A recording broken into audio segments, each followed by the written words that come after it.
তাদের জন্য কাজ করছে। আমি আমার সাথে থেকে আমার 24 তারিখ আমার মোবাইল ছিনতাই করা হয় আমাদের সিরাজমপুর বাইপাস থেকে।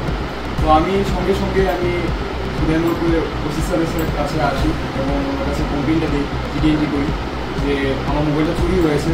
দুজন ছিল বাইকে এবং ওরা আমার হাত থেকে যে পিছনে বসেছিল ওনার হাত থেকে মোবাইলটা ছিনতাই করে নিয়ে যায় এবং নেওয়ার পরে উনি সঙ্গে সঙ্গে এখানে এসে ইমিডিয়েট অ্যাকশন করে দেখে কীভাবে পাওয়া যায়, রিকভার কীভাবে করা যায়।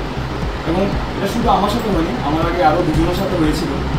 তো ওসি স্যার ওই 26 তারিখ গতকাল আমাকে জানায় যে দুজন অ্যারেস্ট হয়েছে, দুজন, এবং উনি সঙ্গে সঙ্গে 3টা মোবাইল রিকভার করে এবং রিকভার করে সে তিনজনের কাছে এই মোবাইলগুলো দেয়।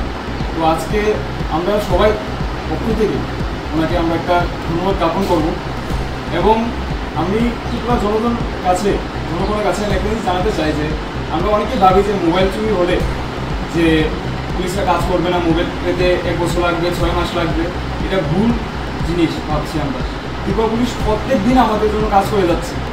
তো এটার জন্য আমরা সবসময় পুলিশের কাছে একটা আমরা পরজুড়ে আগ্রহ থাকবে যে সবাই আমরা ত্রিপুরা পুলিশের আমরা একটা আহ্বান করি, জানাই, ধন্যবাদ জ্ঞাপন করি। তো আজকে আমার পক্ষ থেকে আমি ওনাকে একটা ছোটো একটা ধন্যবাদ জ্ঞাপন করব।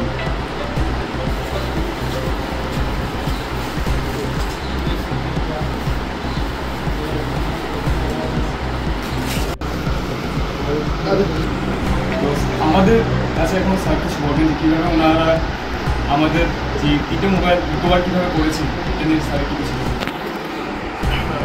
গত 24 তারিখ আমার কাছে একটা কমপ্লেন আসে, বলিয়া চুমুনি সীতামপুরের একটা মহিলার কাছ থেকে একটা ছুরি দেখিয়ে একটা মোবাইল নিয়ে যায়।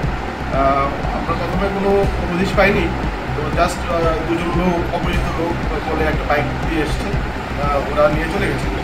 পরবর্তী সময় সেম খবর আমার ছোটো ভাই এসছে, এসে আমাকে সেম কমপ্লেন জানায়। তখন আমি আমাদের টিম তৈরি করি এবং আমাদের টিম মিলে আমরা ওই ফুটেজটা, সিসিটিভি ফুটেজ, আদার যা সামগ্রী আছে আমরা এভিডেন্স কালেকশন করি এবং আমরা ওই স্থানে যাই, এরিয়া যাই, লোক লাগাই, আমরা আইডেন্টিফাই করি। গতকালকে আমরা ওদের ধরতে সক্ষম করি। আমরা একটা বাইক, যে বাইক নিয়ে চুরি করেছে, ছিনতাই করেছে, আমরা ওটাকে ধরতে সক্ষম হই এবং মোবাইলগুলো রিকভার করি।